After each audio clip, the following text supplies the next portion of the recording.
नमस्कार दोस्तों, स्वागत है आप सभी का हमारे चैनल कैवल्य एकेडमी पर।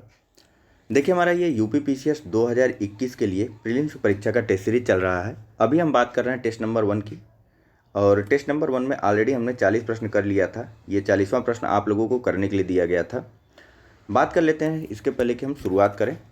देखिए, पीडीएफ जो है वो टेस्ट नंबर 1 की आपको फ्री ऑफ कॉस्ट प्रोवाइड करवा दी गई है, लेकिन आगे से टेस्ट नंबर 2 के बाद से जो भी हमारे टेस्ट सीरीज के पीडीएफ होंगे वह सिर्फ और सिर्फ पेड ग्रुप के लोगों को मिलेंगे, जिसकी फ़ीस जो है वह 100 रुपये रखी गई है। और इस 100 रुपये में आपको 50 से ज़्यादा टेस्ट सीरीज मिलेंगी और साथ ही साथ एनसीईआरटी की भी टेस्ट सीरीज करवाई जाएगी। एनसीईआरटी के कुछ ही विषयों की टेस्ट सीरीज आपको मिलेगी, क्लास 8 से लेकर के 12th तक की।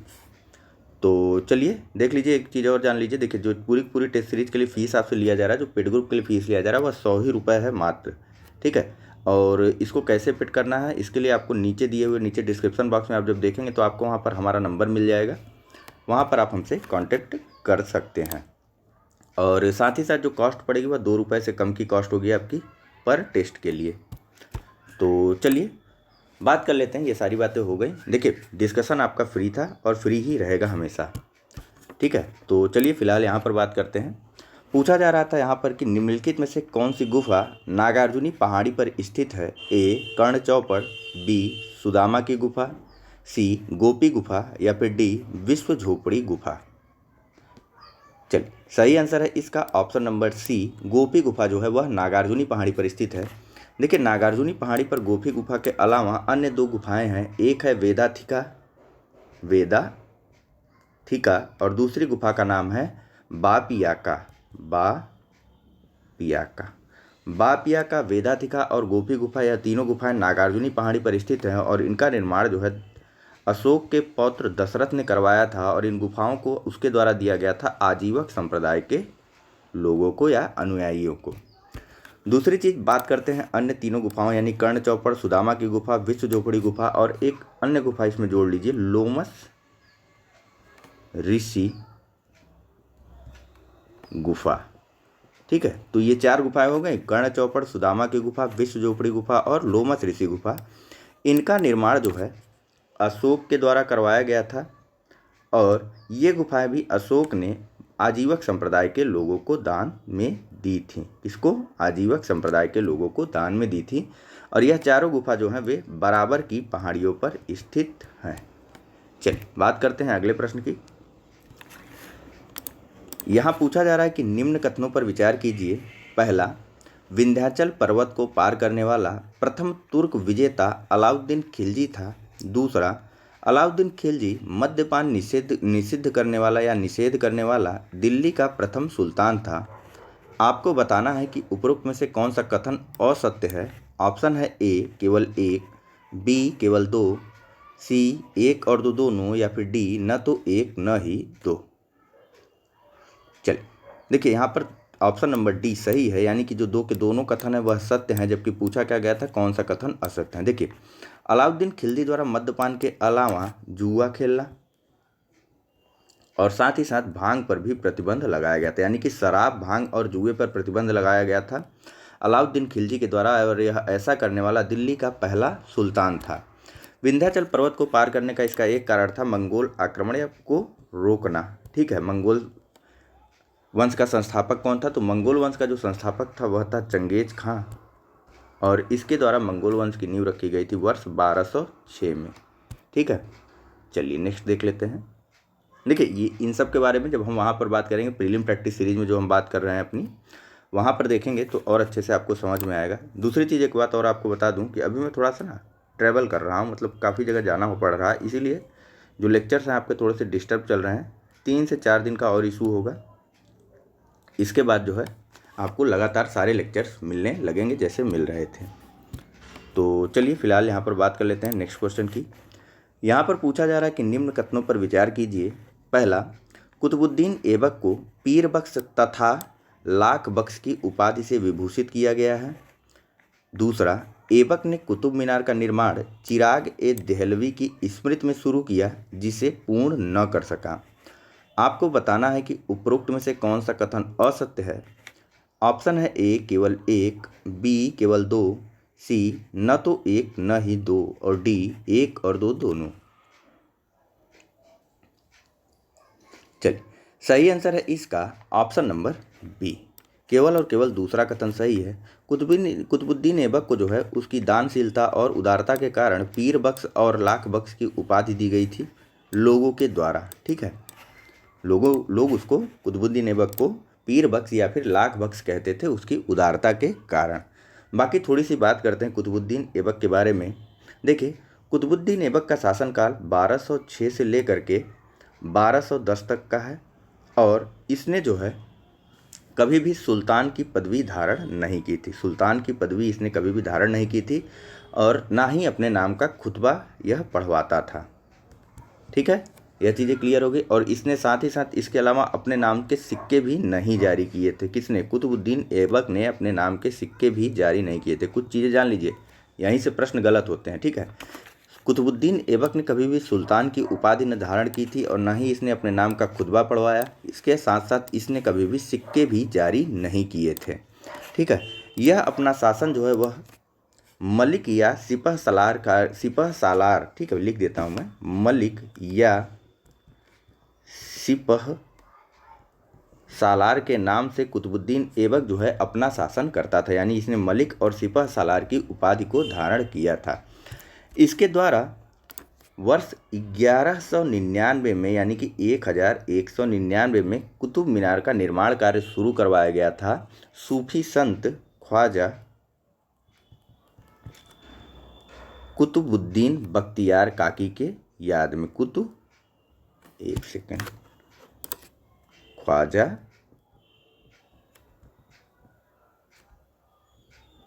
कुतुबुद्दीन बख्तियार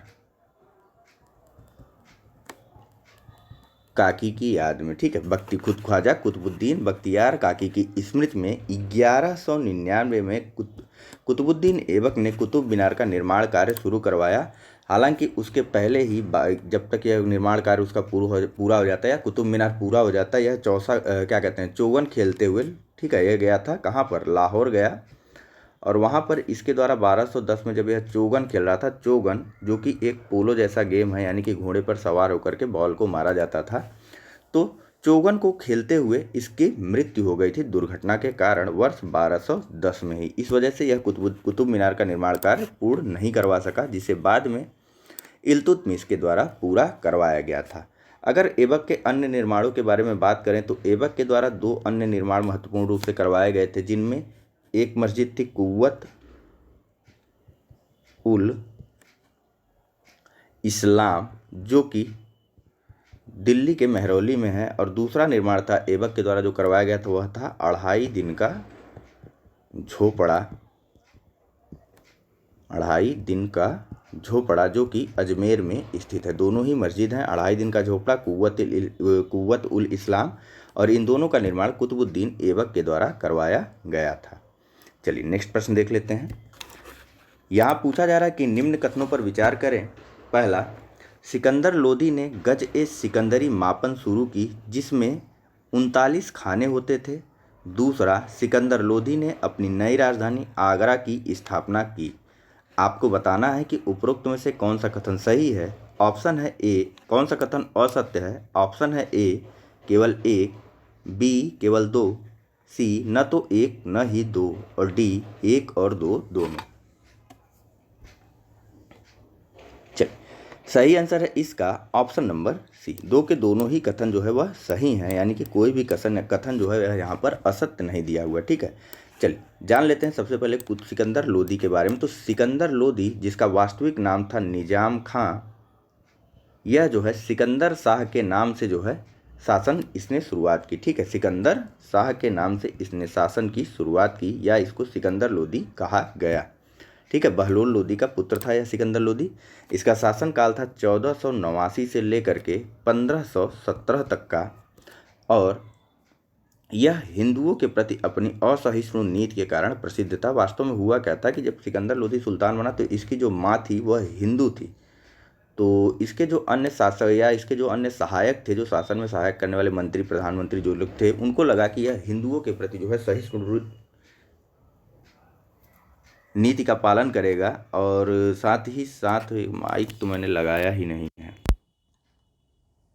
चलिए फिलहाल माइक फिर से लगा लिया गया है। तो देखिए कभी कभी हो जाता है, माइक लगाना भूल जाता है इंसान, ठीक है। तो देखिए सिकंदर लोधी था ना, इसलिए हिंदुओं के प्रति इसके द्वारा असहिष्णुता की नीति अपनाई गई थी। साथ ही साथ इसने 1492 ईस्वी में जौनपुर में अपने भाई, जौनपुर में इसका भाई शासन कर रहा था जिसका नाम था बारबक शाह।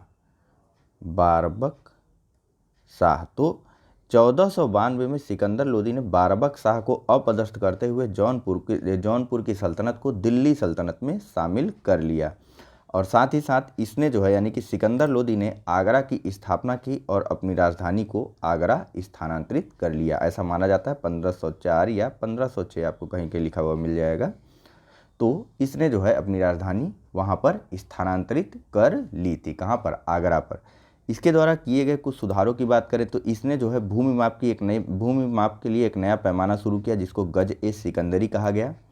और साथ ही साथ इसने आवश्यक वस्तु अधिनियम पारित किया, यानी कि जो वस्तुएं आवश्यक थी उनकी कीमतों को इसने तय कर दिया या फिक्स कर दिया कि इससे ज़्यादा उस वस्तु की कीमत नहीं होगी। इसने ताजिया का निकलवाना बंद करवा दिया। ताजिया या जो कि मुहर्रम के अवसर पर या मुहर्रम के समय निकाला जाता है, तो उस ताजिया को निकलवाने पर इसके द्वारा पाबंदी लगा दी गई। महिलाओं को मज़ारों पर जाने के लिए, जो पीरों की मज़ारें होती वहाँ पर महिलाओं का जाना प्रतिबंधित कर दिया गया। और साथ ही साथ जो हिंदू शाही स्नान होते थे, जैसे अभी प्रयाग का चल रहा है स्नान, तो इस प्रकार के हिंदू स्नानों को इसने प्रतिबंधित कर दिया। और साथ ही साथ सार्वजनिक जगहों पर हिंदुओं की मुंडन प्रथा पर भी रोक लगा दी थी। किसने? सिकंदर लोधी ने। चलिए नेक्स्ट बात कर लेते हैं। यहाँ पूछा जा रहा है कि एक कथन दिया हुआ है, आपको बताना है कि यह कथन किस सुल्तान से संबंधित है। ठीक है, तो कथन इस प्रकार से है कि जब उसने राज सत्ता पाई तब वह शरीयत के नियमों और आदर्शों से काफ़ी स्वतंत्र था। उक्त कथन किस सुल्तान के संबंध में कहा गया है? ए. बलबन, बी. अलाउद्दीन खिलजी, सी. मोहम्मद बिन तुगलक या डी. खिज्र खां। चलिए सही आंसर है इसका ऑप्शन नंबर सी। ठीक है, मोहम्मद बिन तुगलक के संदर्भ में तारीख फिरोज शाही के लेखक जियाउद्दीन बर्नी का यह कथन है। ठीक है, किसका? तारीख ए फिरोज शाही के लेखक ने अपनी इसी पुस्तक में मोहम्मद बिन तुगलक के संदर्भ में यह कथन कहा था कि जब उसने राज सत्ता पाई तब वह शरीयत के नियमों और आदर्शों से काफ़ी स्वतंत्र था। ठीक है, देखिए अलाउद्दीन क्या कह रहे हैं, अलाउद्दीन खिलजी बार बार क्यों आ जा रहा है। मोहम्मद बिन तुगलक का वास्तविक नाम जो था वह था जौना खां और इसका शासनकाल है वर्ष 1325 से लेकर के 1351 तक का। सबके बारे में बात करेंगे वहाँ प्रीलिम प्रैक्टिस सीरीज में। ठीक है, वहाँ पर काफ़ी डिटेल से सारी चीज़ें दी हुई हैं और डिस्कशन आपको बहुत ही अच्छे से और आराम से अटेंड करना चाहिए। फिलहाल मर्जी आपकी है। चलिए यहाँ देखते हैं। यहाँ पूछा जा रहा है कि निम्नलिखित में से कौन सा सुमेलित नहीं है। ए, अब सुमेलित करवाने वाला तो इसे आप पढ़िए क्योंकि मैं पढ़ता हूँ, जैसे तारीख फिरोज शाही, जियाउद्दीन बर्नी, ताजुल मासरी, हसन निजामी, अल सुजाता, अमीर खुसरो, तारीख मुबारक शाही, याहिया बिन अहमद सरहिंदी। तो ऐसा लगता है कि मैं पूछ नहीं रहा हूँ, मैं बता ही रहा हूँ कि ये इन्होंने लिखा था, जबकि आपको यहाँ बताना है कि एक तरफ लेखक हैं, दूसरी तरफ उनसे संबंधित रचनाएं हैं। तो इस प्रकार के सुमेलित करवाने वाले प्रश्नों को आप ही करते हैं। वीडियो को पॉज करके आराम से पढ़ा करिए और सही आंसर दिया करिए। देखिए ये जो लिखने उखने में दिक्कत हो रही है, सारी चीज़ें, इन सारे को जो है जब आप पेड ग्रुप ज्वाइन करेंगे तो इन सब को अपग्रेड किया जाएगा जिससे कि हम लोग मॉडर्न तरीके से पढ़ सकें और बहुत चीज़ें आपको मिलेंगी। इस वजह से पेड ग्रुप शुरू किया गया है। चलिए फिलहाल इसका जो सही आंसर है वह है ऑप्शन नंबर सी। अल सुजाता के जो लेखक हैं वह अमीर खुसरो नहीं है। अल सुजाता जो है वह फ़क्त ए मुदस्बिर की रचना है। फ़क्त ए मुदस्बिर की रचना है अल सुजाता। ठीक है, तारीख फिरोज शाही की रचना जियाउद्दीन बर्नी के द्वारा की गई थी। ताजुल मासिर की रचना हसन निजामी के द्वारा की गई। अल सुजाता की रचना फ़क्त ए मुदस्बिर के द्वारा की गई थी और तारीख ए मुबारक शाही की रचना याहिया बिन अहमद सरहिंदी के द्वारा की गई थी। ठीक है, इनके नाम को कभी कभी दो भागों में दे दिया जाता है। कहीं पर आपको याहिया बिन अहमद दे दिया गया जाता है तो कहीं पर आपको सरहिंदी दे दिया जाता है। तो इनके नाम के दोनों टुकड़े आपको याद रखने चाहिए। चलिए बात कर लेते हैं अगले प्रश्न की। तो यहाँ पूछा जा रहा है कि निम्न कथनों पर विचार करें। पहला, देवराय द्वितीय की भांति मल्लिकार्जुन ने गज बेटकर की उपाधि धारण की थी। दूसरा, माहुयान नामक चीनी यात्री ने विजयनगर साम्राज्य की यात्रा देवराय प्रथम के शासनकाल में की थी। आपको बताना है कि उपरोक्त में से कौन सा कथन सत्य है। ऑप्शन है ए केवल एक, बी केवल दो, सी न तो एक न तो दो, डी एक और दो दोनों। चलिए देखिए, सही आंसर है इसका ऑप्शन नंबर ए। ठीक है, केवल और केवल पहला कथन सही है। जो माहुयान नामक का चीनी यात्री था वह मल्लिकार्जुन के समय विजयनगर साम्राज्य की उसने यात्रा की थी। यह एक समुद्री यात्री था। ठीक है, माहुयान जो कि चीनी यात्री था, ऐसे जानिए, माहुयान जो कि चीनी यात्री था उसने विजयनगर के शासक मल्लिकार्जुन के समय में विजयनगर साम्राज्य की यात्रा समुद्र के माध्यम से संपन्न की थी, या विजयनगर की समुद्री यात्रा की थी। समुद्री मार्ग से वह विजयनगर साम्राज्य में जब आया तो उस समय विजयनगर साम्राज्य का जो शासक था वह था मल्लिकार्जुन। ठीक है, चलिए, देवराय द्वितीय भी विजयनगर साम्राज्य का ही शासक था। और देवराय द्वितीय के काल में ईरान के शासक मिर्जा शाहरुख का दूत आया था। किसका? ईरान का शासक, ईरान के शासक मिर्जा शाहरुख का दूत अब्दुर रज्जाक, काफ़ी चर्चित नाम रहता है, ध्यान रखिएगा इसका। अब्दुर रज्जाक आया था विजयनगर। ठीक है, अब्दुर रज्जाक ने विजयनगर साम्राज्य का भ्रमण किया, या विजयनगर साम्राज्य का विजिट किया देवराय द्वितीय के शासन काल में। और अब्दुर रज्जाक जो है वह ईरान के शासक मिर्जा शाहरुख का दूत था। इसने यानी कि अब्दुर रज्जाक ने विजयनगर को संसार के सबसे अच्छे शहरों में से एक माना था। ठीक है, चलिए नेक्स्ट देखें। चलिए यहाँ बताइए, देवराय द्वितीय के बारे में थोड़ी सी बात अभी और आपके आगे मिलेगी, जैसे इसने अपने सिंहासन के प्रश्नों के माध्यम से देखेंगे, अब यहीं मिलेगा आपको इसी सीरीज में। निम्न कथनों पर विचार करें। पहला, कृष्णदेव राय सालुव वंश का प्रतापी शासक था। दूसरा, कृष्णदेव राय ने संस्कृत भाषा में अमुक्त माल्यद ग्रंथ की रचना की थी।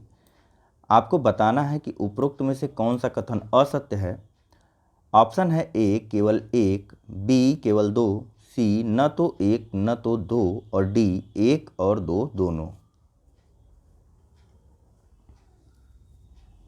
चलिए, सही आंसर है इसका ऑप्शन नंबर डी। दो के दोनों ही कथन सही गलत हैं, क्योंकि कृष्णदेव राय जो कि विजयनगर साम्राज्य का शासक था, या विजयनगर साम्राज्य का सर्वाधिक प्रसिद्ध और शक्तिशाली शासक था, उसने जो है वह जो है सालुव वंश का नहीं, तुलव वंश का शासक था। किस वंश का शासक था कृष्णदेव राय? तो कृष्णदेव राय तुलव वंश का शासक था।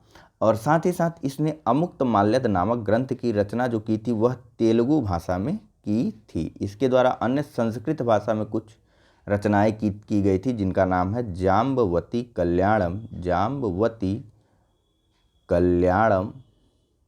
और साथ ही साथ एक अन्य था रचना ऊषा पारिणी, ऊषा परिणय। ठीक है, ऊषा परिणय, ऊषा परिणय, जाम्बवती कल्याणम, यह संस्कृत भाषा में रचित ग्रंथ हैं। और अमुक्त माल्यद तेलुगु भाषा में रचित ग्रंथ है कृष्णदेव राय के द्वारा। कृष्णदेव राय ने एक नगर की भी स्थापना की थी जिसका नाम है नागलपुर। ठीक है, सारी चीज़ें हो गई। किस वंश का शासक था? तुलव वंश का शासक था। अमुक्त माल्यद नामक ग्रंथ की रचना इसने तेलुगु भाषा में की थी। संस्कृत भाषा में कृष्णदेव राय ने जाम्बवती कल्याणम और ऊषा परिणय नामक ग्रंथों की रचना की थी। और साथ ही साथ एक नगर नागलपुर की भी स्थापना कृष्णदेव राय के द्वारा की गई थी। नेक्स्ट बताइए, सल्तनतकालीन स्थापत्य कला के संबंध में निम्न कथनों पर विचार करें। पहला, ए जो है वह इंडो इस्लामिक शैली में मेहराब व गुंबदों का प्रयोग हुआ। बी, इस शैली में भारतीय क्षैतिज शैली व इस्लामी मेहराब धरनी का सुंदर एवं संतुलित सम्मिश्रण आसानी से देखने को मिल जाएगा। और नेक्स्ट कथन है, थोड़ा नीचे है ज़्यादा, गारे के रूप में चूने एवं सुर्खे का प्रयोग इस्लामी शैली की विशेषता मानी जाती थी। आपको बताना है कि उपरोक्त में से कौन सा कथन सत्य है। ऑप्शन है ए केवल एक और तीन, बी केवल दो, सी एक और दो, और डी एक, दो और तीन। चलिए देखिए, यहाँ पर सभी कथन सही हैं। दरअसल आपको दिख नहीं रहा है तो वेट मत करिए, ठीक है। मैं यहाँ से बताना शुरू करता हूँ ताकि आसानी से आप समझें, ठीक है। इसको और छोटा करने के लिए बोला गया है ताकि आपको जो नीचे के ये जो गैप कुछ ज़्यादा हो जा रहा है तो गैप थोड़ा कम करवा दिया जाएगा, निश्चिंत रहिए, कर दिया जाएगा, करवा दिया जाएगा, कुछ न कुछ इसके लिए प्रयास किया जाएगा, ठीक है। देखिए, इंडो इस्लामिक शैली की जो बात हो रही, तो इस्लामिक शैली में मेहराब और गुंबदों का प्रयोग होता था, ठीक है। इस्लामिक शैली में मेहराब, इस प्रकार के जो मेहराब या गुंबद होते थे इनका प्रयोग होता था। भारतीय शैली उस समय कैसी थी, भारतीय स्थापत्य, तो इस प्रकार के मीनार, क्या कहते हैं इसको, पीलरों का प्रयोग होता था, ठीक है। तो जब जो इंडो इस्लामिक शैली थी उसमें मेहराब और पीलर दोनों का प्रयोग किया जाने लगा था। जाहिर सी बात है, दो अलग अलग तरह के लोग आए थे और एक क्षेत्र पे शासन कर रहे थे, एक जो यहाँ के लोकल कल्चर था, एक जो बाहर का कल्चर था, और भारत ने उस समय सभी को अपनाया था, और या फिर जो लोग आए थे वे भारतीय रंग में रंग गए थे अंग्रेज़ों के अलावा। तो इसलिए जो है नई शैली का एक विकास हुआ जो कि बनी, जिसको कहा गया इंडो इस्लामिक शैली। इस शैली में मेहराब के साथ मेहराब और गुंबदों का भी प्रयोग होता था, और साथ ही साथ जो भारतीय शैली थी उनका भी प्रयोग किया जाता था। भारतीय स्थापत्य कला की जो स्तंभ और वल्लियाँ थी उनका भी प्रयोग काफ़ी बहुतायत में हमको देखने को मिलता है। इस शैली को इंडो इस्लामी या फिर हिंद इस्लामी शैली भी कहा जाता है। कुछ इसमें ऐसा सोचने वाली या समझने वाली बात नहीं है। हाँ, एक चीज़ आपको याद रखना कि गारे के रूप में जो हिंद इस्लामी शैली या इंडो इस्लामी शैली थी उसमें गारे के रूप में चूने और सुर्खी का प्रयोग किया जाता था, ठीक है। इंडो इस्लामी शैली ने चूने और सुर्खी का प्रयोग जो किया जाता था वह इस्लामी शैली की विशेषता थी, ठीक है। चलिए यहाँ बताइए, पूछा जा रहा है कि कौन सा कथन सुमेलित नहीं है, तो जाहिर सी बात है इसे आपको ही पढ़ना है। सही आंसर है इसका ऑप्शन नंबर सी। जो लाल दरवाज़ा है वह बदायूं में नहीं, वह जौनपुर में स्थित है, और लाल दरवाज़ा का निर्माण जो करवाया था वह महमूद शाह की पत्नी, किसकी, महमूद शाह की पत्नी बीबी ने करवाया था। महमूद शाह की पत्नी बीबी राजा ने करवाया था लाल दरवाजे का निर्माण। कहाँ पर, जौनपुर में। जौनपुर के अन्य स्थापत्यों की बात करें जो सल्तनत काल में बनाई गई थी, तो शाही किला, अटाला मस्जिद, जामा मस्जिद, ये सब मुख्य इमारतें हैं। कौन कौन सी, शाही किला, अटाला मस्जिद और जामा मस्जिद, ये सभी जो है क्या कहते हैं, ये सभी स्थापत्य जो है वह जौनपुर में स्थित हैं, और इन सभी का निर्माण सल्तनत काल में ही हुआ था। बाकी अन्य सही सुमेलित हैं। हजारा सितून दिल्ली में स्थित है, अतर कीन का दरवाज़ा नागौर में है, अढ़ाई दिन का झोपड़ा अजमेर में है। चलिए नेक्स्ट बात करते हैं। पूछा जा रहा है कि कौन सा कथन असत्य है। पहले कथन पढ़ लेते हैं। विरूपाक्ष द्वितीय ने विजयनगर साम्राज्य या सिंहासन के पास कुरान की एक प्रति रखने का आदेश दिया था। दूसरा, विजयनगर साम्राज्य व बहमनी साम्राज्य के मध्य संपर्क का मुख्य कारण कावेरी नदी के मध्य स्थित रायचूर दोआब क्षेत्र था। आपको बताना है कि उपरोक्त में से कौन सा कथन असत्य है। ऑप्शन है ए केवल एक, बी केवल दो, सी न तो एक न तो दो, और डी एक और दो दोनों। चलिए सही आंसर क्या होगा इसका बताइए जल्दी से। इसका सही आंसर है ऑप्शन नंबर डी, दो के दोनों ही कथन असत्य हैं, ठीक है। विरूपाक्ष द्वितीय नहीं, वहाँ जो शासक की हमने बात की थी अभी कुछ देर पहले, किस शासक की बात की थी, देवराय द्वितीय की बात की थी ना, जिसके शासनकाल में ईरानी शासक मिर्जा शाहरुख का दूत अब्दुल रज्जाक कहाँ आया था, विजयनगर साम्राज्य की यात्रा पर आया था या भ्रमण पर आया था।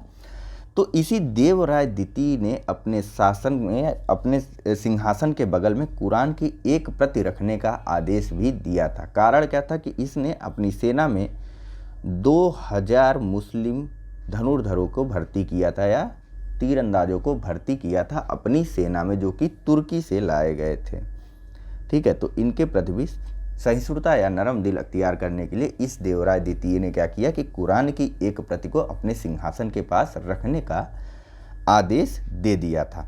बात करते हैं रायचूर दोआब की। तो देखो भैया, रायचूर दोआब के कारण ही विजयनगर साम्राज्य और बहमनी साम्राज्य के बीच पटती नहीं थी, दोनों के बीच दुश्मनी थी, ठीक है, संपर्क नहीं, विद्वेष की भावना उत्पन्न हुई रायचूर दोआब के कारण विजयनगर साम्राज्य और बहमनी साम्राज्य के मध्य। और रायचूर दोआब जो है वह किसको बोला जाता था, कृष्णा और तुंगभद्रा नदी के बीच की मैदान को बोला जाता था रायचूर का दोआब। ठीक है, चलिए नेक्स्ट देखें। पूछ रहे हैं यहाँ पर कि निम्न में से कौन सा कथन असत्य है। ए, इब्राहिम आदिल शाह द्वितीय पहला शासक था जिसने उर्दू को बीजापुर की राजभाषा के रूप में स्वीकार किया। बी, 1592 में हैदराबाद नगर की स्थापना इब्राहिम कुतुब शाह ने की। डी नहीं, सी होगा। सबसे पहले बहमनी राज्य से अलग होने की घोषणा करने वाला गोलकुंडा था। और अंत में ऑप्शन डी, इब्राहिम द्वितीय को अबला बाबा की उपाधि से जाना जाता है। आपको बताना है कि कौन सा कथन असत्य है। पहला कथन है कि इब्राहिम आदिल शाह ने उर्दू को बीजापुर की राजभाषा के रूप में स्वीकार किया। चलिए, तो जो कथन है यहाँ पर गलत वह है ऑप्शन नंबर सी। ठीक है, सबसे पहले बहमनी राज्य से अलग होने की घोषणा गोलकुंडा ने नहीं, बरार ने की थी। ठीक है, हो गई सारी बातें क्लियर। अब देखिए, बहमनी साम्राज्य जो कि टूट गया बाद में जाकर के, यह 5 भागों में टूटा। कौन कौन से 5 भाग हुए? तो एक गया बरार, दूसरा हुआ बीदर, तीसरा निकला इससे गोलकुंडा, चौथा बीजापुर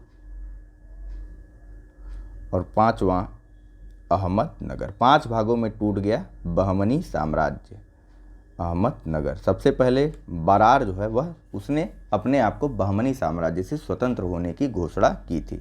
ठीक है, 1490 में बीजापुर भी स्वतंत्र हो गया था। ठीक है, जहाँ पर आदिल शाही वंश का शासक था। ठीक है, चलिए बात करते हैं आदिल शाही वंश के लिए। इसलिए मैंने बताया कि इब्राहिम आदिल शाह के बारे में जिक्र हुआ। ठीक है, और देखिए, इब्राहिम द्वितीय को उसकी उदारता के कारण ही उसको अबला बाबा या जगत गुरु के नाम से भी जाना जाता है। जगत गुरु के नाम से भी जाना जाता है। ठीक है, चलिए नेक्स्ट देखते हैं। देखिए, ज़्यादा डिटेल टेस्ट सीरीज में जाने का अर्थ होता है ना कि प्रश्न जो है वह बहुत ज़्यादा, या लेक्चर जो है वो बहुत बड़ा हो जाएगा। इस वजह से शॉर्ट में आपको बताया जाता है। बाकी वहाँ प्रीलिम प्रैक्टिस सीरीज में हम जरूर देखेंगे। बस आपको नीचे दिए हुए कूट से बताना है कि कौन सा सही सुमेलित है। इसके माध्यम से इसको आपको ही पढ़ना है। वीडियो को पॉज करके जल्दी से सुमेलित करवाइए। चलिए देखिए, जो सही आंसर है वह है ऑप्शन नंबर सी। जो ज्योतिष पीठ है वह है आपका बद्रीनाथ में। श्रृंगेरी पीठ जो है आपका श्रृंगेरी में है। गोवर्धन पीठ पुरी में है। यहाँ से चलते हैं, गोवर्धन पीठ पुरी में है और शारदा पीठ जो है वह द्वारका में स्थित है। फिर से बता दूं तो जो ज्योतिष पीठ है वह बद्रीनाथ में है, श्रृंगेरी पीठ श्रृंगेरी में है, गोवर्धन पीठ आपका पुरी में और शारदा पीठ जो है वह द्वारका में स्थित है। सही आंसर ऑप्शन नंबर सी। चलिए नेक्स्ट देख लेते हैं। आपसे पूछा जा रहा है कि निम्न कथनों पर विचार करें। पहला कथन है कि गुरु नानक देव ने सती प्रथा का विरोध किया था। दूसरा, नानक देव व बाबा फरीद के विचारों में साम्यता दिखती है। और नेक्स्ट है आगे कि गुरु नानक द्वारा दिए गए उपदेशों को सिखों के 10वें गुरु ने आदि ग्रंथ में संकलित किया था। आपको बताना है कि उपरोक्त में से कौन सा कथन जो है वह गलत है या सही नहीं है। ऑप्शन है ए केवल 1 और 2, बी केवल 2 और 3, सी 1 और 3 और डी केवल 3। तो चलिए, चूंकि नहीं दिख रहा है तो सही आंसर मैं आपको बता दूं। इसका सही आंसर ऑप्शन नंबर डी है। गुरु नानक द्वारा दिए गए उपदेशों को सिखों के 10वें गुरु ने नहीं, सिखों के 5वें गुरु गुरु अर्जुन देव ने आदि ग्रंथ में संकलित किया था। बाकी अन्य दोनों कथन, यानी कि कौन कौन से 2 कथन थे कि गुरु नानक देव ने सती प्रथा का विरोध किया था, सत्य कथन है। और गुरु नानक देव और बाबा फरीद के विचारों में हमको साम्यता भी देखने को मिलती है। ठीक है, चलिए नेक्स्ट। यहाँ पूछा जा रहा है कि निम्न कथनों पर विचार कीजिए। पहला, वल्लभाचार्य रुद्र संप्रदाय से संबंधित थे। दूसरा, सूरदास वल्लभाचार्य के शिष्य थे। तीसरा, वल्लभाचार्य को पुष्टि मार्ग का जहाज कहा जाता है। आपको बताना है कि उपरोक्त में से कौन सा कथन सत्य है। ऑप्शन है ए केवल 1 और 2, बी केवल 2 और 3, सी 1, 2 और 3 और डी केवल 1 और 3। चलिए, सही आंसर है इसका ऑप्शन नंबर ए, केवल पहला और दूसरा कथन सही है। जो वल्लभाचार्य थे वह रुद्र संप्रदाय से संबंधित थे, इसको हमने अपने पिछले टेस्ट सीरीज वाले डिस्कशन में ही देखा था। और साथ ही साथ सूरदास जो थे वे वल्लभाचार्य के शिष्य थे, और सूरदास को जो है वह पुष्टि मार्ग का जहाज कहा जाता है, न कि वल्लभाचार्य को। ठीक है, सूरदास को पुष्टि मार्ग का जहाज कहा जाता है। ठीक है, सूरदास और तुलसीदास किसके समकालीन कवि थे, जरा आप कमेंट करके बताइए। तो चलिए नेक्स्ट देखते हैं। यहाँ पूछा जा रहा है कि निम्न में से कौन दादू दयाल का शिष्य नहीं था। ए मलूकदास, बी सुंदरदास, सी रज्जब या डी उपर्युक्त में से कोई नहीं। चलिए देखिए, सही आंसर है इसका ऑप्शन नंबर ए, मलूकदास जो है वे दादू दयाल के शिष्य नहीं थे। मलूक दयाल कबीरदास से अत्यधिक प्रभावित थे, न कि दादू दयाल से। ठीक है, बाकी दादू दयाल के शिष्यों की अगर बात की जाए तो जो दादू दयाल के शिष्य थे वे रज्जब और सूरदास थे, और दादू दयाल जो है वह निर्गुण ब्रह्म के उपासक थे। जबकि कबीर कैसे उपासक थे बताइए जरा। तो दादू दयाल निर्गुण ब्रह्म के उपासक थे। नेक्स्ट, खैरुल मजालिस निम्न में से किनके कथनों का संग्रह है। ए चिराग ए देहलवी, बी शेख बुरहानुद्दीन, सी अख सिराज और डी सैयद मोहम्मद गेमू दराज। सही आंसर है इसका ऑप्शन नंबर ए। ठीक है, खैरुल मजालिस जो है वह चिराग ए देहलवी के कथनों का संग्रह है। चिराग ए देहलवी कहा जाता था शेख नासिरुद्दीन को। चिराग ए देहलवी शेख नासिरुद्दीन को कहा जाता था, और इनके कथनों का संग्रह है खैरुल मजालिस।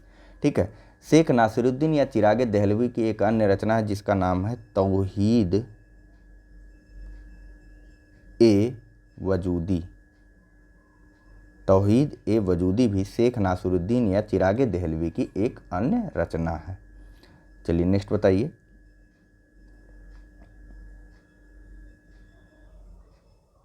तो यहाँ पूछा जा रहा है कि निम्न कथनों पर विचार कीजिए। पहला कथन है कि शंकराचार्य का दर्शन अद्वैतवाद के नाम से प्रसिद्ध है। दूसरा, शंकराचार्य शैव धर्म से प्रभावित न थे।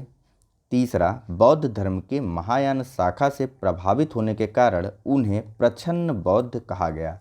आपको बताना है कि उपरोक्त में से कौन सा कथन सत्य है। ऑप्शन है ए केवल 1 और 2, बी केवल 2 और 3, सी 3 1 या फिर डी 1 2 और 3।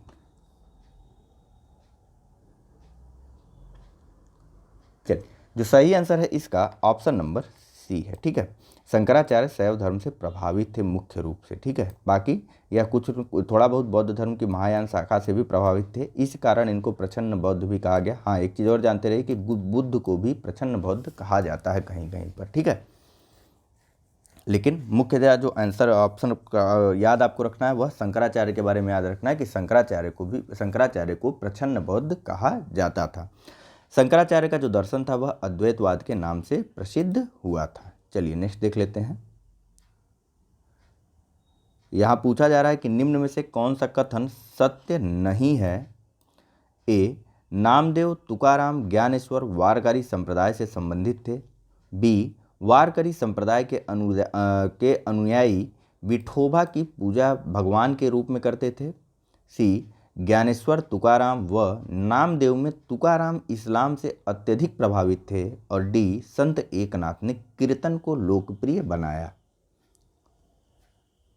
चलिए, सही आंसर जो है वह है ऑप्शन नंबर सी। यह गलत दिया हुआ है। ज्ञानेश्वर तुकाराम नामदेव में तुकाराम इस्लाम से सर्वाधिक प्रभावी नहीं थे। जो इस्लाम से सर्वाधिक प्रभावी संत थे मराठियन संत या वकाराम संप्रदायी, वे थे नामदेव। ठीक है, नामदेव जो थे वे इस्लाम से अत्यधिक प्रभावित थे। बात करते हैं संत एकनाथ की। तो जो संत एकनाथ थे वे भी वरकारी संप्रदाय से ही संबंधित थे, और जो वरकारी संप्रदाय था यह विठोबा को भगवान मान करके उनकी पूजा करता था। विठोबा वास्तव में विष्णु भगवान के ही एक अन्य रूप को कहा जाता है। तो आप सीधे सीधे कह सकते हैं कि ये सभी जो है वह वैष्णव पंथ या वैष्णव संप्रदाय से संबंधित भी थे।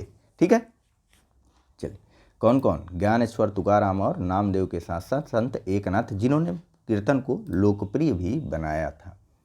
नेक्स्ट, निम्न में से कौन सा कथन असत्य है? ए फिरोज शाह तुगलक प्रथम शासक था जिसने बांध बनाकर वर्षा का पानी एकत्र करने का प्रावधान किया। बी, मुकद्दम और चौधरी गांव के मुखिया के रूप में कार्य करते थे। सी, मुक्ताई लगान निर्धारण करने की एक मिश्रित प्रणाली थी। और डी, अलाउद्दीन खिलजी पहला शासक था जिसने शुद्ध अरबी के सिक्के चलाए थे। आपको बताना है कि कौन सा कथन जो है वह असत्य है। चौथा कथन है कि अलाउद्दीन खिलजी पहला सुल्तान था जिसने, मैं भी भूल गया, शुद्ध अरबी के सिक्के चलाए थे। चलिए, तो जो सही आंसर है यहाँ पर आपको बताना था कि कौन सा कथन जो है वह असत्य है। तो जो सही कथन है वह है डी वाला है, यानी कि अलाउद्दीन खिलजी पहला सुल्तान नहीं था जिसने शुद्ध अरबी के सिक्के चलाए थे। शुद्ध अरबी के सिक्के चलाने वाला जो पहला सुल्तान था वह था इल्तुतमिश। ठीक है, इल्तुतमिश ने शुद्ध अरबी के सिक्के चलाए थे। ठीक है, चलिए, और साथ ही साथ एक चीज़ और जान लीजिए, इल्तुतमिश ने अपने सिक्कों पर खलीफा शब्द को अंकित करवाया था। ठीक है, तो यानी कि क्या प्रतीत होता है कि खलीफा की उपाधि कौन धारण किया होगा, जरा कमेंट करिए। तो बाकी अन्य सभी कथन सही हैं कि फिरोज शाह तुगलक प्रथम शासक था जिसने बांध बनाकर वर्षा के पानी को एकत्र करने का प्रावधान किया। मुकद्दम और चौधरी जो है उस समय गांव के मुखिया के रूप में कार्य करते थे। और मुक्ताई जो थी वह लगान निर्धारण की एक प्रणाली थी। ठीक है, याद रखिएगा, मुक्ताई जो थी वह लगान निर्धारण की एक प्रणाली थी। चलिए नेक्स्ट बताइए। पूछा जा रहा है, निम्न कथनों पर विचार कीजिए। पहला कथन है, चिश्ती सिलसिला भारत में संगठित सबसे पुराना संप्रदाय था। दूसरा, नक्शबंदी सिलसिला सबसे कट्टरवादी संप्रदाय था। तीसरा, सुहरावर्दी सिलसिला पर रूढ़िवादी विचारों का अधिक प्रभाव रहा। आपको बताना है कि उपरोक्त में से कौन सा कथन असत्य है।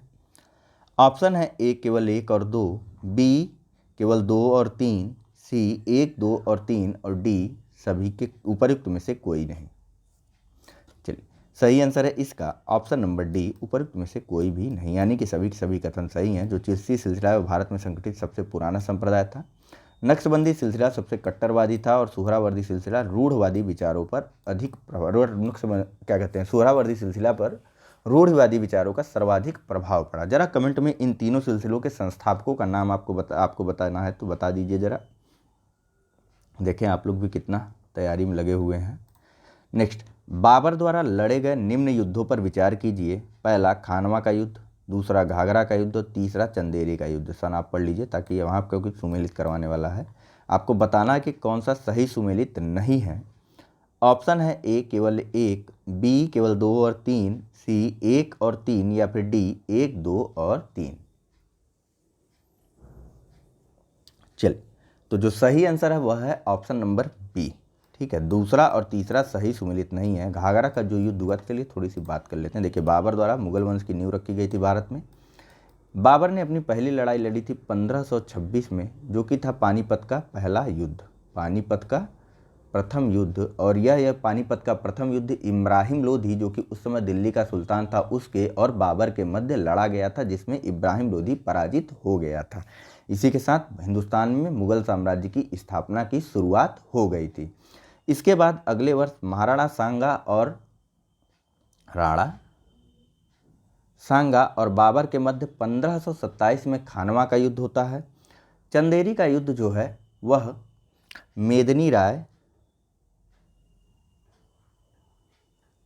और बाबर के मध्य लड़ा गया था 1528 में। और घाघरा का युद्ध जो है वह लड़ा गया था 1529 में महमूद लोदी, यह इब्राहिम लोदी का भाई था। ठीक है, महमूद लोदी और बाबर के मध्य 1529 में घाघरा का युद्ध लड़ा गया था। एक चीज़ जानते रहे, जो घाघरा का युद्ध था वह भारत में पहली बार जल और थल दोनों पर लड़ा गया युद्ध था।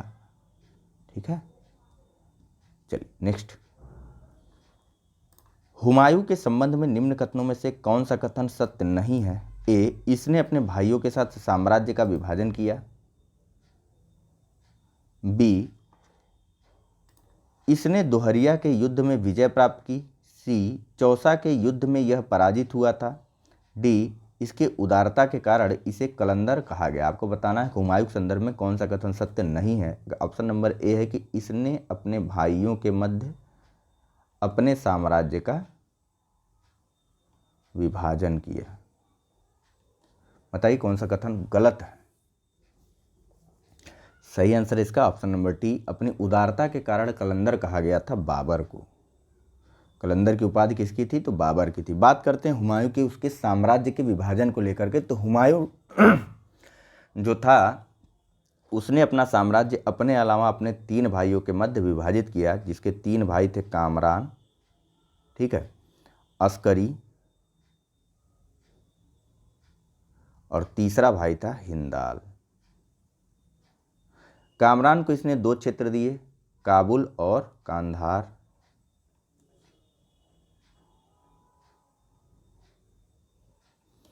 अस्करी को इसने 1 क्षेत्र दिया, संभल।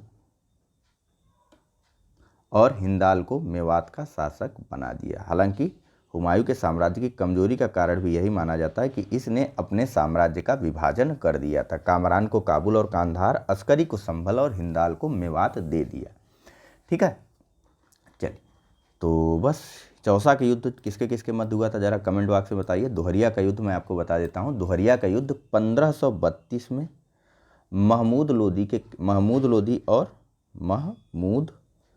लोधी और हुमायूं के मध्य लड़ा गया था, जिसमें विजय हुई थी हुमायूं की। ठीक है, चौसा का युद्ध आप लोग कमेंट करके बताइए और कौन जीता था यह भी आपको बताना है। नेक्स्ट, निम्न में से कौन सी व्यवस्था शेरशाह सूरी के शासनकाल में प्रचलित रही थी? ए गज ए सिकंदरी, दूसरा पट्टा एवं कबूलियत और तीसरा दाग एवं हुलिया। चलिए, जो सही आंसर है इसका वह है ऑप्शन नंबर डी। ठीक है, 3 की तीनों ही सही हैं, यानी कि शेरशाह सूरी के काल में यह भूमि मापन का पैमाना था। पट्टा और कबूलियत किसानों के लिए ले आया गया था। दाग और हुलिया जो है या सेना में सुधार के लिए ले आया गया था। ठीक है, चलिए नेक्स्ट बात कर लेते हैं। पूछा जा रहा है कि अकबर से संबंधित निम्न घटनाओं को अपने वर्षों के साथ सुमेलित करना है आपको, तो इनको सुमेलित करिए। आपको बताना है कि उपयुक्त में से कौन सा विकल्प सही है। ए 1 और 2, बी केवल 1, सी 2 और 3, डी 1 और 3। वर्षों को सही सुमेलित करना है आपको। ठीक है, और वर्षों को बताना है कौन कौन से अपने वर्षों के साथ कौन कौन सी घटनाएं सही प्रकार से सुमेलित हैं। चलिए, तो जो सही आंसर है वह है ऑप्शन नंबर ए, पहला और दूसरा सुमेलित है सही। सबसे पहले जानिए ये हरम दल के बारे में। ठीक है, हरम दल या इसको पर्दा शासन कहा जाता था। क्या कहा जाता था? पर्दा शासन। ठीक है, वास्तव में जब अकबर शासक बना था तो वह काफ़ी छोटा था और इस कारण जो है इसकी माँ, जिनका नाम था हमीदा, जो राजमाता थी, हमीदा, राजमाता कौन होंगी? इसकी माँ ही होंगी ना, हमीदा बानू बेगम और माहम अनगा आदि महिलाओं का जो है प्रभाव था सत्ता पर, इसीलिए इसको पर्दा शासन या हरम दल का शासन उस समय कहा जाता था। अकबर ने अपने आप को पूरी तरीके से इस शासन से मुक्त किया 1562 में। ठीक है, कब? 1562 में। शासन से मुक्ति के बाद इसने सबसे पहले किया तीर्थ यात्रा कर को समाप्त कर दिया वर्ष 1563 में, और साथ ही साथ जजिया पर प्रतिबंध लगा दिया वर्ष 1564 में। ठीक है, जजिया किस प्रकार का कर था जरा आप लोग कमेंट करके बताइए तो, और किससे लिया जाता था। नेक्स्ट, मुगल काल में जिला के समांतर इकाई निम्न में से कौन सी थी? ए सूबा, बी सरकार, सी परगना, डी नागला।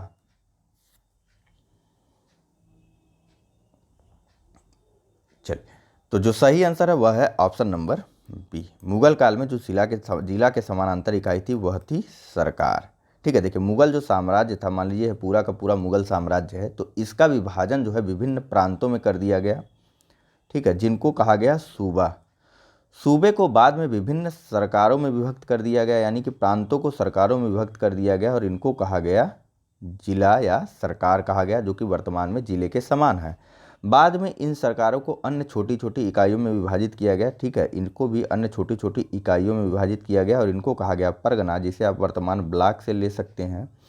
और जो प्रशासन की सबसे छोटी इकाई थी वह थी, हमेशा से प्रशासन की सबसे छोटी इकाई जो थी वह गांव ही हुआ करती थी। नेक्स्ट, खान ए जहां लोधी ने निम्न में से किस शासक के समय विद्रोह किया? ए जहांगीर, बी अकबर, सी शाहजहां या डी औरंगजेब।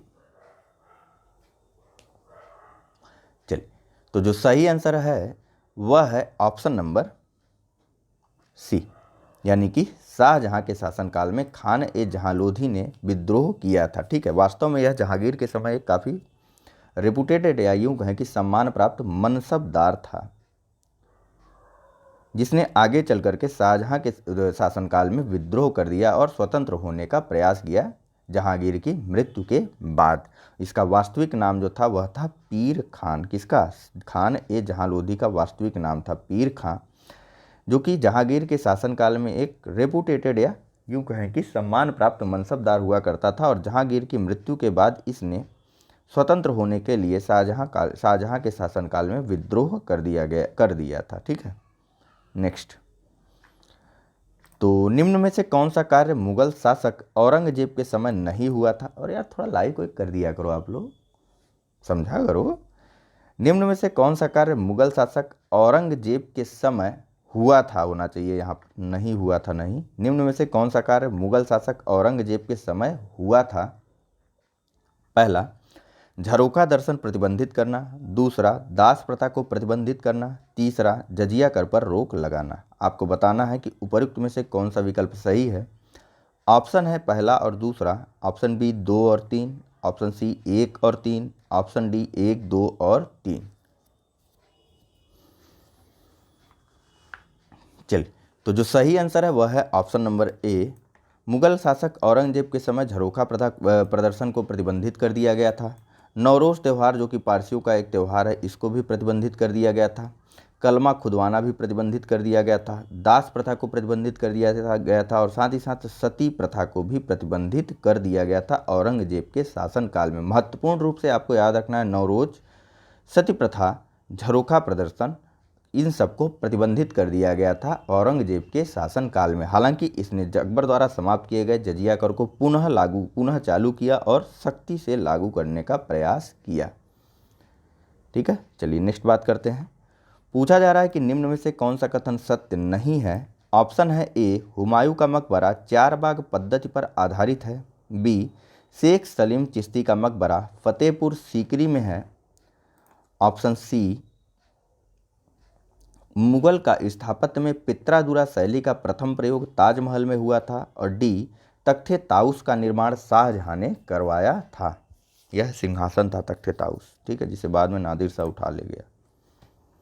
चलिए, तो सही आंसर बताइए, आपको बताना है कि कौन सा सही नहीं है। ठीक है, चलिए, सही आंसर है इसका ऑप्शन नंबर सी। मुगल स्थापत्य में पित्रादुरा शैली का जो प्रथम प्रयोग था वह इत्मादुद्दौला के मकबरे पर किया गया था, न कि ताजमहल पर। ठीक है, पित्रादुरा शैली है क्या? तो पित्रादुरा शैली वास्तव में संगमरमर पर जो है रत्नों को जड़ना कहा जाता है। संगमरमर पर जो रत्नों को जड़ा जाता है, रत्न जड़ित जो संगमरमर के निर्माण होते हैं उनको कहा जाता है पित्रादुरा शैली। और रत्नों को किस प्रकार से जड़ा जाता है? तो पच्चीकारी शैली के या पच्चीकारी के प्रयोग से रत्नों को जड़ा जाता है संगमरमर पर। बाकी दोनों कथनों को देख लीजिए ताकि याद हो जाए आपको कि जो हुमायूं का मकबरा है वह 4 बाग पद्धति, यानी बीच में मकबरा है और इसके चारों तरफ बगीचे हैं। ठीक है, 4 बाग पद्धति पर आधारित है। शेख सलीम चिश्ती का मकबरा फतेहपुर सीकरी में स्थित है। पित्रादुरा शैली पर बनने वाला प्रथम स्थापत्य जो भारत का है वह है इत्मादुद्दौला का मकबरा। और सबसे अंत में तख्ते ताउस, जो कि एक सिंहासन था, उसका निर्माण शाहजहां ने करवाया था। और इस तख्ते ताउस को नादिर शाह अपने साथ उठा ले गया था ईरान। ठीक है, चलिए, और एक चीज़ ले गया था, ज़रा कमेंट करके बताइए। तो देखिए, कमेंट करके चीज़ों को बताने से लगता है कि आप किस चीज़ को लेकर, किसी बात को लेकर के, अपनी पढ़ाई को लेकर के कितना ज़्यादा अवेयर हैं। तो बाइकाट मत किया करिए किसी भी चीज़ को जो आपसे करने के लिए कहा जाए। नेक्स्ट, निम्न कथनों पर विचार कीजिए। पहला, जहांगीर का काल मुगल चित्रकला का स्वर्ण काल था। दूसरा, शाही चित्रकला की स्थापना अकबर ने की थी। तीसरा, मुगल चित्रकला का जन्मदाता हुमायूं को माना जाता है। आपको बताना है कि उपरोक्त में से कौन सा कथन सही है। ऑप्शन है ए 1 और 2, बी 2 और 3, सी 1 और 3 और डी 1, 2 और 3। चलिए, यहाँ के जो कथन है 3 के तीनों ही सही हैं। ठीक है, जहांगीर के काल को मुगल चित्रकला का स्वर्ण काल माना जाता है, और साथ ही साथ शाही चित्रकला की स्थापना जो थी वह अकबर ने की थी। लेकिन जो मुगल चित्रकला का जन्मदाता है वह हुमायूं को माना जाता है। ठीक है, चलिए नेक्स्ट देख लेते हैं। यहाँ पूछा जा रहा है कि निम्नलिखित में से कौन सा सुमेलित नहीं है। तो वीडियो को पॉज करिए और ईमानदारी से जवाब अपना क्लिक करके रखिए, हो सके तो कमेंट में डाल दीजिए। चलिए, तो जो सही आंसर है वह है ऑप्शन नंबर बी। बीबी का मकबरा बोला जाता है रबिया उद दौरानी के मकबरे को। रबिया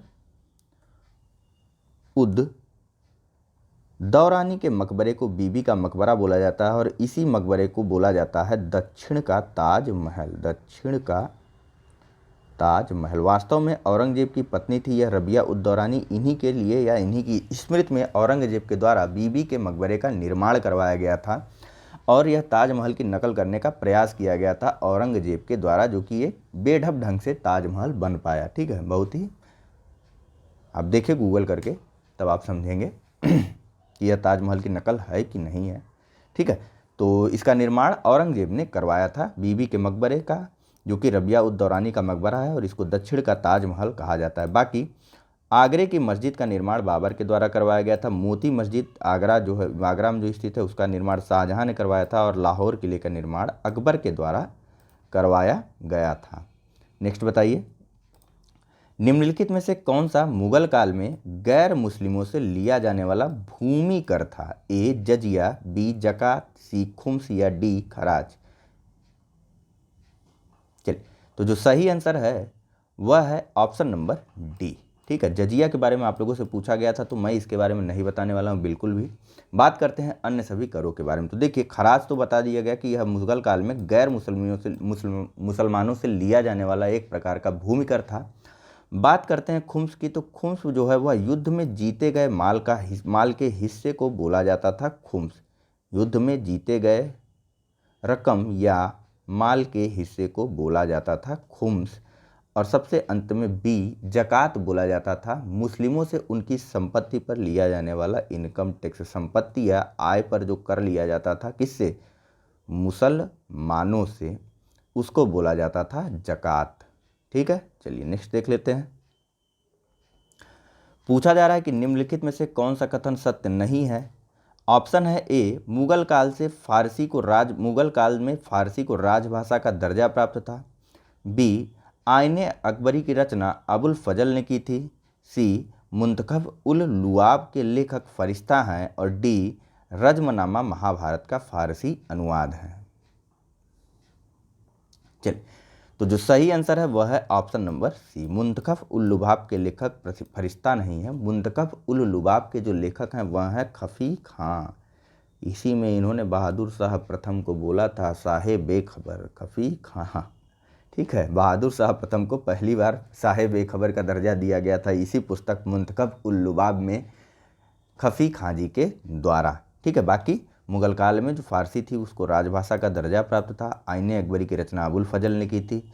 महाभारत के जो फारसी अनुवाद है उसको रज्मनामा कहा जाता है। इसके लेखक का नाम आप जरा कमेंट करके बताइए। तो नेक्स्ट, त्रिपक्षी संघर्ष में भाग लेने वाला पहला, देखिए नहीं पता है ना तो गूगल करके कमेंट कर दीजिए, क्या जा रहा है, लेकिन कमेंट करेंगे, पढ़ेंगे तो गूगल करने के बहाने। ठीक है, तो बाइकाट मत करिए।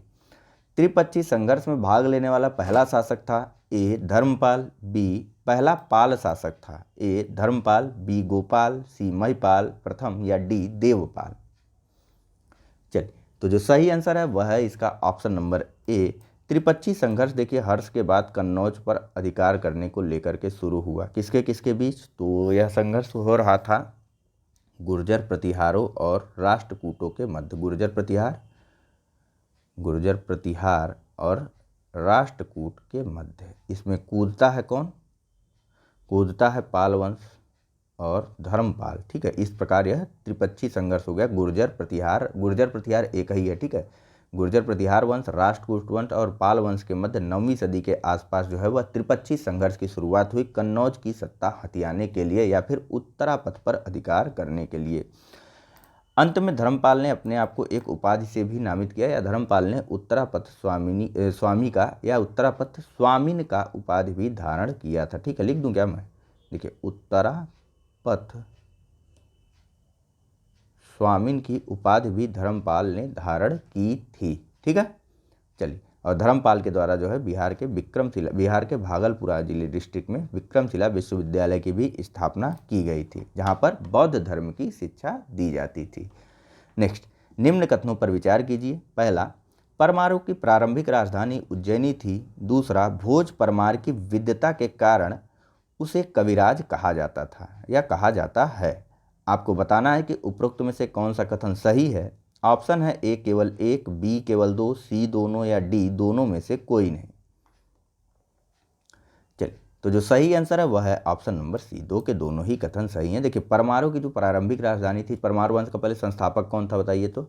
परमार वंश का जो संस्थापक था वह माना जाता है सीयक को। पूरा नाम सीयक हर्ष, अब हर्षवर्धन मत ले लीजिएगा, ठीक है। परमार वंश का संस्थापक जो था सीयक हर्ष था या सीयक था, और इनकी आरंभिक राजधानी उज्जैनी थी, जिसे बाद में धार में स्थानांतरित कर दिया गया था। और इनका जो सबसे प्रसिद्ध राजा था वह था राजा भोज, ठीक है। वही कहाँ राजा भोज, कहाँ गंगू तेली वाला राजा भोज, ठीक है।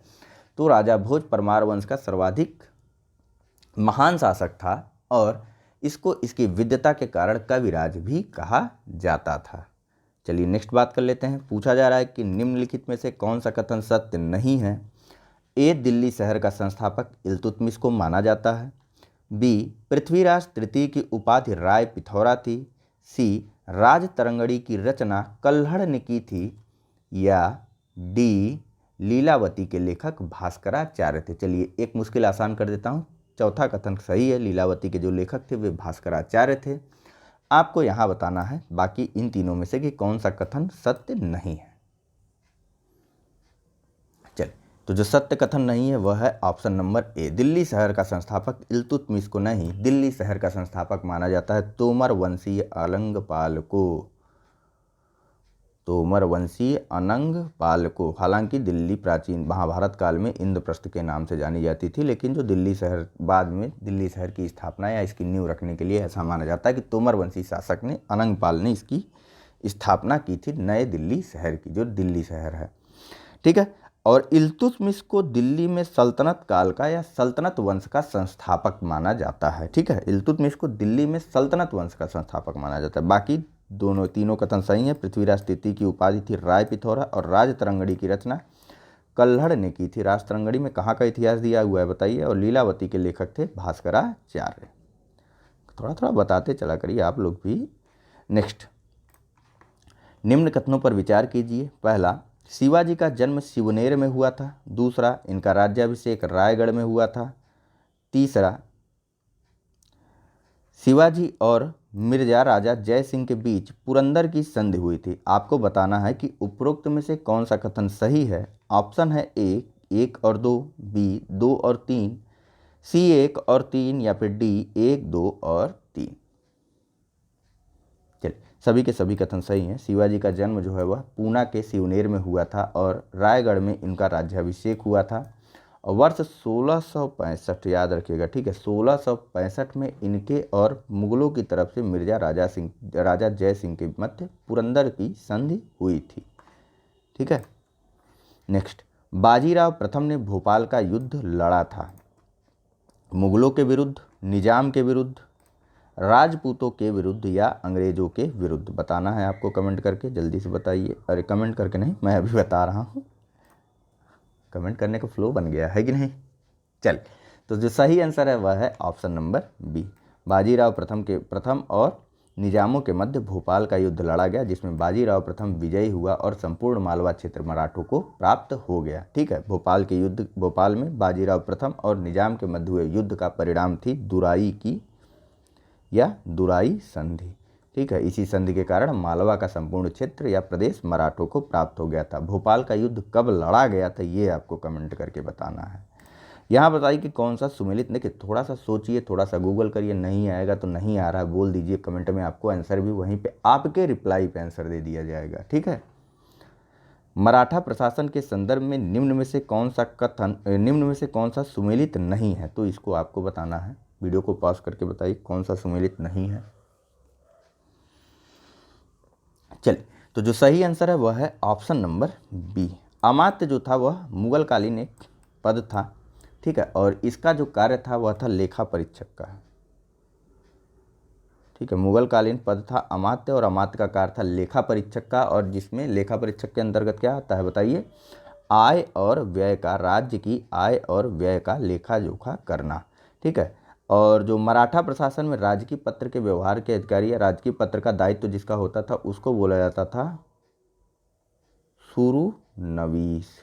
क्या बोला जाता था? सुरूनवीस। इसका कार्य क्या था? राजकीय पत्र व्यवहार को देखना या उनके दायित्व को निर्धारित करता, उनके दायित्व को पूर्ण करना। ठीक है, सचिव या सुरनवीस। बाकी अन्य सभी कथन सही हैं। मराठा प्रशासन में वाकिया नवीस जो था वह गुप्तचर विभाग था। सुमंत जो है वह विदेश मंत्री को बोला जाता था, और सरे नौवत सैन्य संगठन को बोला जाता था, सैन्य संगठन के अधिकारी को। नेक्स्ट बात कर लेते हैं, बस इसके बाद एक प्रश्न और जो कि आपको करने के लिए दिया जाएगा। ठीक है, 40-40 प्रश्न हो जाएंगे हमारे।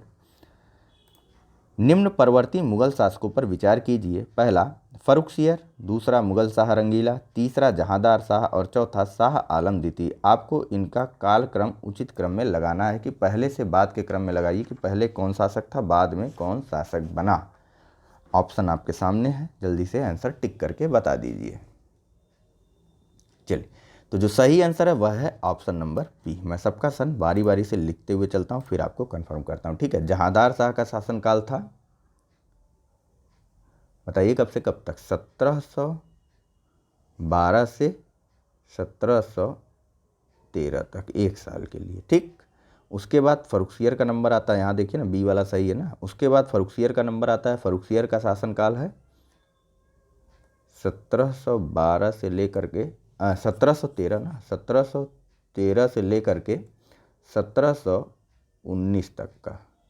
ठीक है, फिर मोहम्मद शाह रंगीला, तो मोहम्मद शाह रंगीला का जो शासनकाल था वह 1719 से लेकर के 1748 तक का था। और उसके बाद आता है शाह आलम द्वितीय जिसका शासनकाल था 1759 से लेकर के 1806 तक का। फिर से मैं आपको बता देता हूँ, देखिए फर्रुखसियर सबसे पहले जो शासनकाल था वह था जहांदार शाह का। इसका शासनकाल 1712 से लेकर के 1713 ईस्वी तक था। उसके बाद फर्रुखसियर शासक बनता है 1713 से लेकर के 1719 तक। फर्रुखसियर के बाद शासक बनता है मोहम्मद शाह रंगीला जिसका शासनकाल था 1719 से लेकर के 1748 तक। और सबसे अंत में शाह आलम, और बाद में शाह आलम द्वितीय शासक बना 1759 से लेकर के 1806 के मध्य। नेक्स्ट बात कर लेते हैं, इस प्रश्न को आप लोगों को करना है। यहाँ पूछा जा रहा है कि नादिर शाह के आक्रमण के समय दिल्ली का शासक निम्न में से कौन था? ए अहमद शाह, बी फर्रुखसियर, सी मोहम्मद शाह रंगीला या डी आलमगीर द्वितीय। इसे मैं करवा देता हूँ, अगला प्रश्न आपको दे देता हूँ। ठीक है, 40 पूरा हो जाए हमारा। चलिए, तो जो सही आंसर है इसका वह है option number C. Mohammed Shah Rangila जो है वह नादिर शाह के आक्रमण के समय दिल्ली का शासक था। नादिर शाह ने 1739 ईस्वी के आसपास दिल्ली पर आक्रमण किया था। ठीक है, और दूसरी चीज बताइए क्या? बोलिए बोलिए।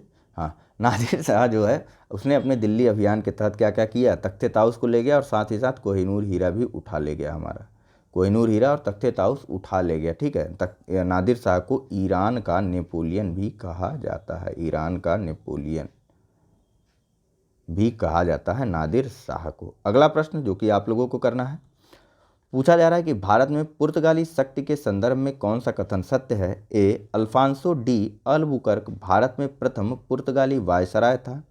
बी फ्रांसिस्को डी अल्मेडा ने बीजापुर के शासक आदिल शाह यूसुफ से गोवा को छीनकर पुर्तगाली अधिकार स्थापित किया।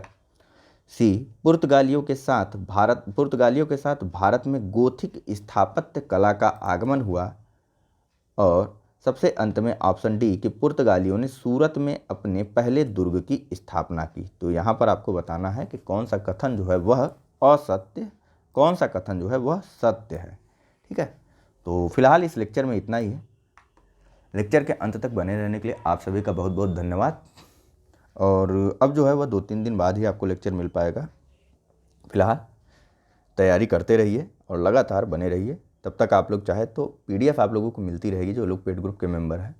ठीक है, तो चलिए, thank you very much for discussion. और चैनल को लाइक, सब्सक्राइब और शेयर करना मत भूलिएगा। चलिए, धन्यवाद।